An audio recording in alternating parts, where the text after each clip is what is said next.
Assalamualaikum warahmatullahi wabarakatuh. Bismillahirrahmanirrahim. Alhamdulillahirabbil alamin. Allahumma shalli ala sayyidina Muhammadin wa ala alihi wa sahbihi ajmain.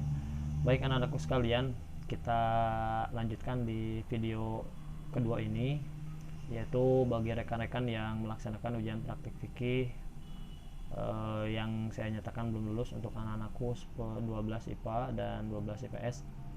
Sekarang tentang sholat ya.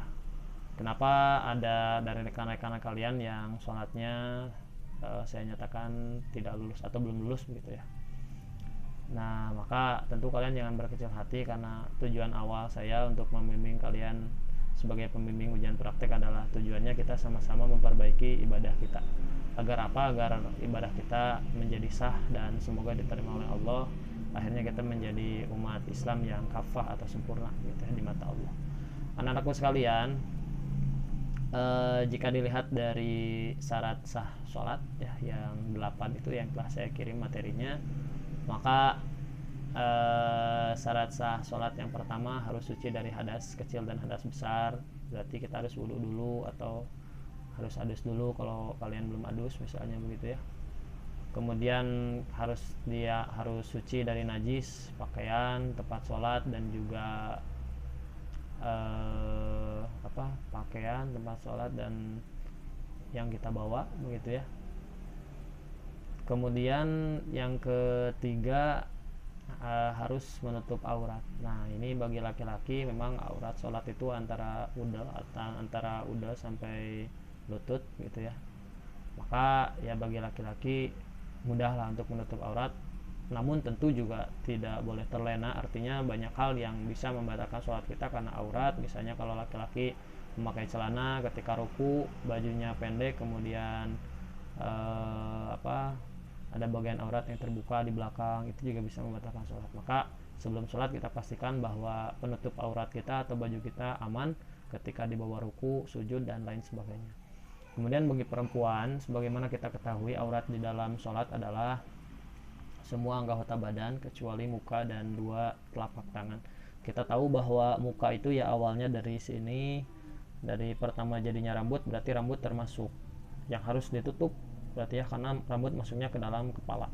Kemudian sampai dagu, sampai bawah, maka yang di bawah dagu harus tertutup. Artinya ketika memakai murkah tidak boleh kalian murkahnya di bawah dagu. Kenapa? Karena ada bagian leher yang terlihat bagian bawah begitu ya. Memang aurat itu harus ditutup dari bagian atas dan samping saja, dari bawah tidak usah. Namun itu menjadi riskan ketika kita ketika kita di samping teman begitu ya. Ya, maka lebih baik ditutup saja dagunya. Jadi yang boleh terlihat itu ya muka. Ini kalian cari aman, berarti sebelum sholat pastikan bahwa ini sudah tertutup rambutnya, kemudian tidak ada yang keluar sampai dagu. Jadi saya sarankan untuk memakai murkah yang ada penutup dagu, atau mungkin murkahnya kalian pakai di sini aja di bawah bibir, nggak apa-apa, pakai panitih gitu ya kalau gede. Jadi nggak boleh yang longgar kayak gitu, nanti auratnya kelihatan, apalagi sampai leher kelihatan ketika ruku, itu nggak boleh, bisa membatalkan sholat.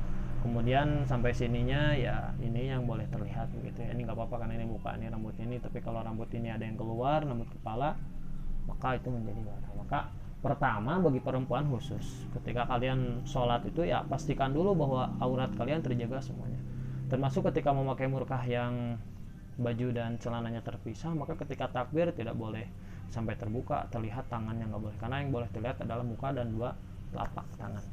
Karena 2 telapak tangan ini susah untuk dibuka, ya ditutup saja, nggak jadi masalah gitu.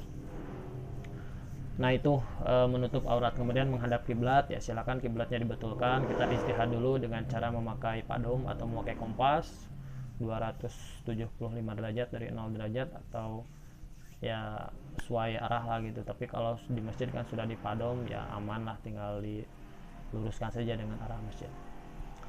Kemudian itu ya yang paling pokok dalam sholat. Kemudian sekarang kita masuk ke fardu sholat. Rukun sholat yang pertama niat. Tentu niat dibacakan ketika awal kita melaksanakan sholat. Kapan itu? Ya awal melaksanakan sholat adalah ketika takbiratul ihram. Maka ketika kita mengucapkan Allahu Akbar, dan takbiratul ihram itu merupakan rukun qauli atau rukun ucapan. Allahu Akbar, lafaz itu merupakan lafaz takbiratul ihram. Jadi bukan gerakan tangan, karena gerakan tangan hukumnya adalah sunnah, mengangkat tangan. Jadi artinya yang wajib itu ya mulut mengucapkan lafaz Allahu Akbar. Bahkan ada 16 syarat di dalam takbiratul ihram, di antaranya adalah yang paling sering orang-orang salah itu ya lafaz Allahu Akbarnya tidak terdengar oleh telinganya sendiri, karena itu menjadi syarat bahwa lafaz Allahu Akbar harus didengarkan oleh telinga si pembaca, telinga si yang sholat itu. Tapi makruh terdengar oleh orang lain. Maka wajib terdengar oleh telinga sendiri, tapi makruh terdengar oleh telinga orang. Artinya ya jangan terlalu kencang juga, tapi jangan juga sampai nggak kedengaran sama telinga kita. Jadi sedang aja. Allahu Akbar gitu. Kemudian di sana kita niat ya, ada qasdu, ada fi'liyah, ada fardiyah. Maka ya tentu saya akan sulit untuk mengecek apakah niatnya itu benar atau tidak, karena niat kan dalam hati ya. Maka untuk kejadian sekarang kalian prakteknya dengan talafud bin niat saja ketika sebelum sholat. Misal saya suruh kalian praktek sholat subuh, maka sebelum sholatnya kalian benar berdiri kemudian mengucapkan usolli fardhu subhi rakaataini fardhu lillahi ta'ala, kalian Allahu Akbar. Tapi ketika praktek sholat yang betulan, maka di dalam hati kalian harus mengucapkan sejak abdi sholat fardu subuh 2 rakaat menghadap kiblat, makmum atau imam karena Allah. Nah itu niat ya. Kemudian yang kedua takbiratul ihram atau mengucapkan lafaz Allahu Akbar, kemudian berdiri bagi yang mampu ya, itu menjadi rukun. Kemudian rukun yang keempat membaca surah Al-Fatihah. Nah ini mohon maaf ya, karena membaca surat Al-Fatihah juga ternyata ada beberapa syarat yang memang harus kita penuhi. Di antaranya adalah satu, harus terdengar oleh telinga sendiri. Jadi nggak boleh baca Fatihah kita pelan-pelan gitu, nggak boleh, harus terdengar oleh telinga sendiri. Kemudian tajwid dan makhorijul hurufnya harus betul ya. Mohon maaf, bukan saya merasa benar, tapi setidaknya kita berusaha untuk memperbaiki bacaan Fatihah kita. Saya contohkan misalnya Bismillahirrahmanirrahim ya, ada hak kecil, ada sin, harus bisa membedakan sin biasa, ada shin, ada fa gitu.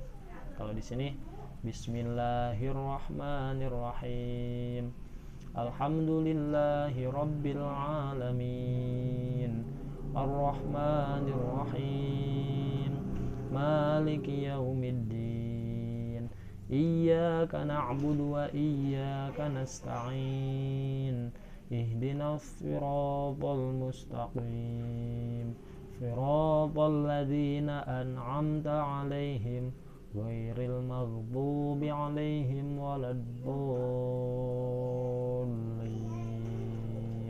rabbighfirli. Nah, kurang lebih seperti itulah. Mohon maaf jika ada kesalahan ya. Ya kurang lebih seperti itu. Maka seperti shod gitu ya, makhrajul hurufnya harus betul, jangan sampai tertukar dengan shin. Kemudian sa jangan sampai tertukar dengan sin atau sa kecil. Kemudian ada wad, ada zal, ada wo, ada po ya, ada ain, ada hamzah, itu harus kita belajar menjadi benar. Maka artinya mungkin saja ketika kalian baca Fatihahnya menurut saya itu kurang tepat ya, saya nyatakan tidak lulus. Maka harus belajar dengan sungguh-sungguh biar kita bisa sholat dengan baik. Itu tentang membaca Fatihah. Kemudian rukun selanjutnya adalah ruku. Tentu ada tumaninah atau harus diam dulu, diam, badannya jangan sampai gerak-gerak ketika ruku. Saya lihat ruku, kemudian i'tidal, tumaninah juga sama, lebih baik dibacakan bacaannya, baca i'tidal, doa i'tidal, kemudian membaca tasbih ketika ruku dikencangkan, gak jadi masalah karena kita sedang belajar praktek. Kemudian sujud, silakan sujud yang sempurna dengan 7 anggota sujud, satu dahi gitu ya harus kena, kemudian 2 telapak tangan, lutut, dan juga batin-batin jari-jari kaki ya, atau punten ya, kalau ini kaki bayangkan, maka yang harus kena itu ke tempat sholat ya ininya, jadi nanti akan ngelipet. Jadi kalau misalnya kalian sujudnya begini, ini bukan batin yang kena, ini dohir, dan itu tidak sah sujudnya, maka harus begini semuanya dari jempol sampai cengir. Tapi kalau nggak bisa ya semampunya, misalnya hanya 4 jari, ini nggak bisa karena pendek, yang nggak jadi masalah. Yang jelas jangan sampai nggak atau mungkin jadi semuanya kayak gini, nggak boleh, jadi harus gitu. Dan itu silakan ketika praktek sholat kalian divideokan ketika sujudnya semua anggota badannya gitu. Itu sujudnya. Kemudian ada tumaninahnya juga, harus diem. Kemudian membaca tasbih sunat 3 kali, silakan dibaca, dikencangkan. Kemudian rukun selanjutnya duduk di antara 2 sujud, kemudian sujud lagi, ada tumaninah lagi, kemudian tasyahud akhir. Dan tasyahud akhir ini merupakan rukun qauli atau rukun yang berupa ucapan. Maka ya kalian harus membaca dengan baik dan benar seperti tadi surah Al-Fatihah, makharijul huruf dan tajwidnya harus dibaca dengan betul ya, harus betul. Kurang lebih seperti ini. At-tahiyyatul mubarakatus shalawatut thayyibatu lillah. Assalamu alayka ayyuhan nabiyyu wa rahmatullahi wa barakatuh. Assalamu alayna wa ala ibadillahis shalihin. Asyhadu an la ilaha illallah wa asyhadu anna muhammadar rasulullah. Itu tasyahud akhir ya. Jadi sampai sana, dan itu harus dipastikan bacanya betul. Seperti contoh at-tahiyyat itu hak kecil, gak boleh at-tahiyyat, gak boleh. At-tahiyyat, hak itu di tenggorokan paling atas. At-tahiyyatul mim ba di mulut adanya, mubarok, roknya tafhim tebal, mubaroka kap dan qop beda, kap di atas di sini. Mubarakatu tu langsung ke sod, mubarakatus ada sod ya, sod so mubarakatuh sholawatut. Nah ini dari tak ke po, sholawatunya tak marbutoh tak gitu, kemudian at-thayyibatunya po, maka dari tak ke po perpindahan. Kalau tak terbuka tak, kalau po begini agak manyun, po, dan itu menjadi huruf qalqalah po, namun di sini tidak ada qalqalahnya. At-tahiyyatul mubarakatus sholawatut thayyibat. Nah begitu kurang lebih lah, maka silakan dilihat lagi lafaz tasyahud akhirnya, kita belajar sama-sama begitu ya. Kemudian rukun selanjutnya adalah duduk tasyahud akhir. Jadi tasyahud nggak boleh sambil jongkok begitu ya, harus duduk tawaruk kalau kita sebut, duduk tahiyat akhir. Kemudian rukun selanjutnya adalah membaca sholawat kepada Kangjeng Rasul. Allahumma sholli, sama makhrajul hurufnya harus ada. Allahumma sholli ala sayyidina Muhammadin wa ala ali sayyidina Muhammad. Sampai sana cukup tahiyat, tapi lebih bagus kita tambahkan dengan bacaan sunat kita. Shalawat Ibrahimiyah diselesaikan dan doa tahiyat akhir. Kemudian rukun selanjutnya adalah salam.